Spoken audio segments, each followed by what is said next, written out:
Share ko lang sa inyo guys kung anong pagkakaiba ng ating instantaneous timer. Ito na siya, at saka itong impulse relay natin. Unahin muna natin itong instantaneous timer. Itong instantaneous timer natin guys, mayroon sa dito na times 1 at saka times 10. Pag ilagay natin to sa times 1, instant ang kanyang contact. Madali siyang magkukontak. Pag ilagay mo dito sa times 10, masusunod natin itong itong seconds. Masusunod natin itong seconds at saka minutes. Ngayon nakasetting sa seconds, no? Masusunod ito pag sabihin natin 4 seconds lang siya. Pag nakasetting sa times 10, magbibigay lang siya ng 4 seconds hanggang 10 seconds ito. 6 7 8 9 10 10 seconds. Pag dito naman sa kabila guys, pag igano naman natin ito, yan naman ay minutes, no? Bali 2 minutes, 4 minutes, 6 minutes hanggang 10 minutes ito. So, nakasetting lang ito sa seconds. Tapos ngayon, itong instantaneous timer natin, kaya nga tinawag to na instantaneous timer. Dahil dito guys, mayroon siyang instant contact. Itong side na ito, mayroon siyang instant contact. Bali ang 1 guys, ito na yung common natin, no, para sa instantaneous contact niya. Ang number 3 naman, ang normally open. Ang number 4 naman, ang normally close.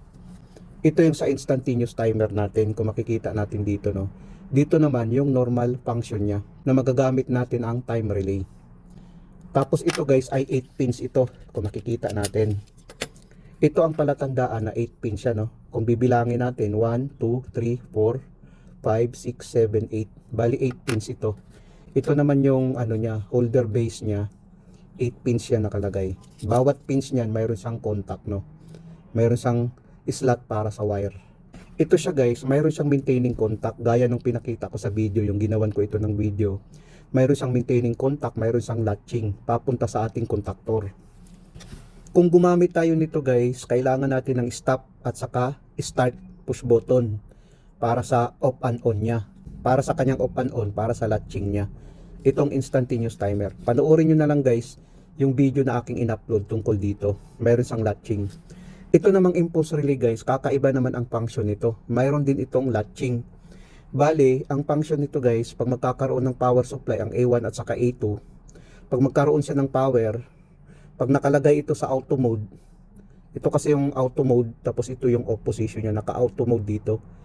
Pag dito kasi sa baba, pag ganun kasi, naka-off position.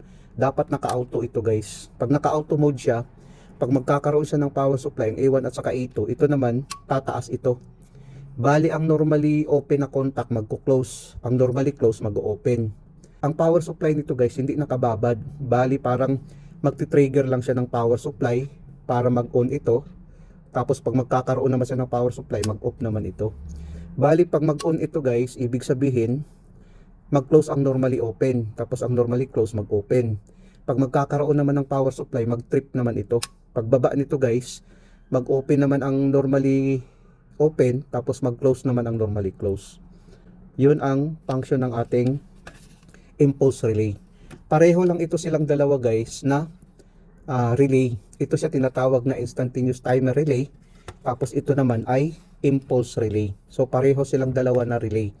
At pareho din silang dalawa na ginagamit sa control. Ang kagandahan lang nitong impulse relay guys, pag magkakaroon ito ng latching, pag ikakabit natin to sa contactor, hindi na natin kailangan ng stop button. Bali start button na lang ang kanyang kailanganin para mag-on and off.